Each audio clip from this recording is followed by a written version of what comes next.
Oi, gente, eu vim fazer 2 vídeos de Aristóteles. Vão ser bem curtinhos, mas eu resolvi separar em 2 pra ficar mais curtinho ainda, pra não cansar muito de ver, porque, enfim. Aí tá. Aristóteles, ele vai estudar, tipo, muita coisa na época dele. Ah, é porque tem prova na outra semana. Enfim. Aristóteles vai estudar, tipo, muita coisa na vida dele. Tipo, tudo no mundo ele vai saber. Mas, 4 pontos muito importantes da filosofia dele, da vida dele, vai ser metafísica, lógica, ética e política. E aí eu dividi o vídeo em 2. Então, metafísica e lógica de um lado, porque a lógica é muito pequena, então não tem por que ter um vídeo só pra ela. E ética e política do outro lado, porque é muito relacionado. Então, tipo assim, é impossível explicar um sem explicar o outro. Ok. Metafísica. Bom, a gente sabe que Aristóteles era tipo de Platão, aí que tem aquele quadro famoso que Platão está assim, Aristóteles está assim, e aí ele se rebelou, não se rebelou, mas ele saiu da academia, foi criar o liceu, enfim.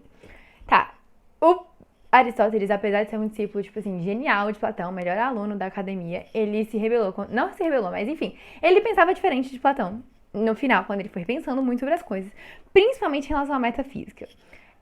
Por quê? Porque Platão ele falava do mundo das ideias e do mundo real e do mundo imaginado, do mundo sensível e do mundo ideal, o mundo das ideias e o mundo das sensações, e falava que existiam esses 2 mundos e que esse aqui nos enganava, mas aquele lá era a realidade, e todo aquele negócio de teoria da caverna, tudo isso.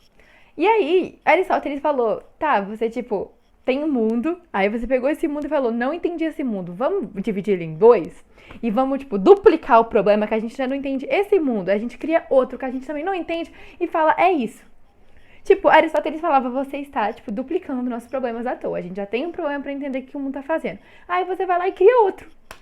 Não faz sentido, logo vamos trabalhar com o que temos aqui.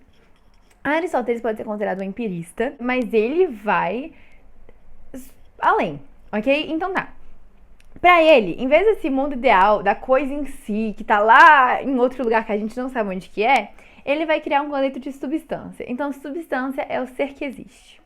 Só que ele vai falar que por muito tempo todo mundo tá usando a palavra ser errado, sem considerar, tipo, as coisas. Porque uma coisa mas tipo, eu sou uma menina, eu sou bonita e eu também sou capaz de virar uma futura adulta e eu sou várias coisas, entendeu? Tipo assim, eu sou uma menina, é uma coisa que provavelmente não vai mudar. Agora, eu sou bonita, pode ser que um dia eu fique feia, duvido, também não vai mudar, mas eu sou, sei lá, inteligente, pode ser que um dia eu esqueça das coisas que eu sei. Enfim, ele tá falando que existem vários usos do verbo ser, e enquanto a gente não começar a usar esses verbos direito, a gente não tá construindo conhecimento direito, a gente tá tendo muita confusão na filosofia que podia ter sido evitada se a gente soubesse distinguir o ser. Então, ele vai criar os 3 jeitos da gente entender uma substância. Então, a substância é a coisa, né? A realidade. Isso aqui é uma substância, é um ser que existe. Agora, o que é a matéria dele? Então, do que ela é feito, por exemplo? A matéria é papel, ok? Papel. A forma é uma forma paralelepípedo, né? Então, uma forma de livro. A matéria não existe sem a forma e a forma não existe sem a matéria. Então, a matéria é muito mais do que ela é feito, mas é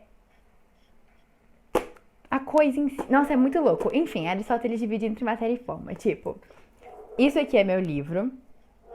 A matéria é tudo que faz ele ser um livro. Tipo, conhecimento que tá aqui dentro, papel, essas coisas. E a forma é o formato que ele vem. Então, tudo isso, todo esse conhecimento vem em um paralelepípedo cheio de pedaços de papel aqui dentro.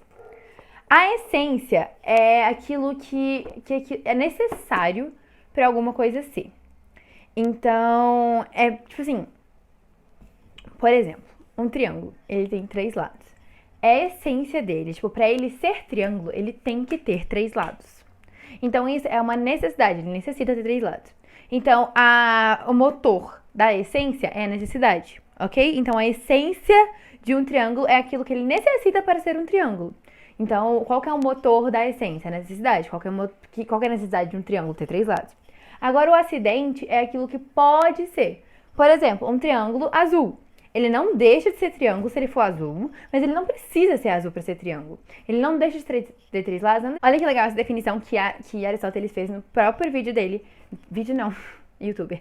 No próprio livro dele, sobre acidente. o que adere a uma coisa e dela pode ser afirmado como verdade, porém não necessariamente. Então, por exemplo, o triângulo é azul, pode ser afirmado como verdade, mas não necessariamente, nem habitualmente, ok? É isso. Então, matéria e forma, essência e acidente e ato e potência. Ato é aquilo que é no momento, mas potência é aquilo que ele tem potência para ser. Então, uma criança é uma criança, mas ele tem potencial para ser um adulto, ok? Ok. Ele vai falar que o conhecimento, ele vai vir em níveis. Então, a gente começa assim. Diferente de Platão, que falava que é mundo das ideias, ele falava, não. O mundo real, o mundo aqui que a gente tá... Primeiro que existe um mundo só, para com essa noia de inventar dois. Ele tem as respostas, só que a gente precisa um pouco além. A gente vai começar com a sensação. Não acha que as sensações estão aqui para enganar a gente. Ele acha que elas são parte essencial do conhecimento. Depois da sensação, a gente vai para a memória. Então, uma coisa acontece e eu me lembro dela. Depois, a gente vai para experiência, que é quando eu tenho, eu percebo a regularidade de acontecimentos e eu consigo criar uma teoria. Então, a experiência é a capacidade humana de estabelecer relações com aquilo que aprendemos pelo sentido.